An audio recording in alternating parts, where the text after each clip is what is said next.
Top tip, readability. Way into the detail of the geeky bidding stuff down the end of the funnel there, but critically important. Everybody's time poor. Are people really reading all of your tenders actually? In the public sector, maybe. Private sector, probably not. I had an example actually of a client who some consultants on the client side fessed up to them after a glass of wine or two that they only had 40 minutes to read their bid and score their bid in amongst all of their competitors. And so how do we make our content come alive within the constraints that we've got? So there's a few things at play. Have a bit of a play with readability scores. So in Microsoft Word, Google Docs, etc., if you Google it, you can use some readability, scan over a text and it will give you a readability score.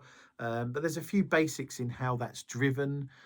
So it's in these time poor times, it's super important that we engage the reader and that we're as efficient as possible in getting our message across. And so there's some basic rules really. Paragraph, power of 5.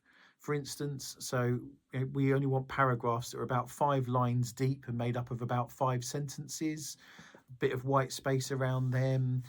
Make your text left aligned rather than justified, that has the straight edge on both sides, because humans use the jagged edge subconsciously.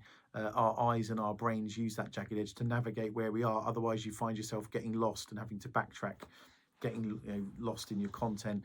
And then a really key one, 15 words per sentence is max. Unless you're some sort of deep sea free diver, read some text out loud. And if people have sentences that have more than 15 words in them, you will find it uncomfortable to read. You'll run out of breath. And the same is true in your head. You will run out of rope when it comes to the capacity to remember and keep the thread on point in terms of where this text is going. And so delete commas wherever possible. Insert full stops, have a mixed economy of sentence lengths, but try and keep them to 15 words maximum, and then you'll find your content is a lot more readable.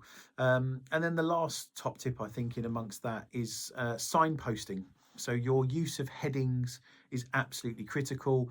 Obviously, you should be playing back to the client their headings, their questions as the headings and sub-questions, but make sure those headings are consistent in terms of their size and format and color and font all the way through your document, and so they can easily find themselves. Your headings, in effect, should be the backbone of your document that you can navigate around the document with. So paragraph, power of 5, 15 words per sentence max, get rid of commas, mixed economies of sentence lengths, and use the headings as the backbone of the document. You should be able to flick through the document, or scroll these days, I guess, with the mouse, and know where you are at all times and be able to find yourself against the client's questions and probably scoring matrix. I hope you find that useful.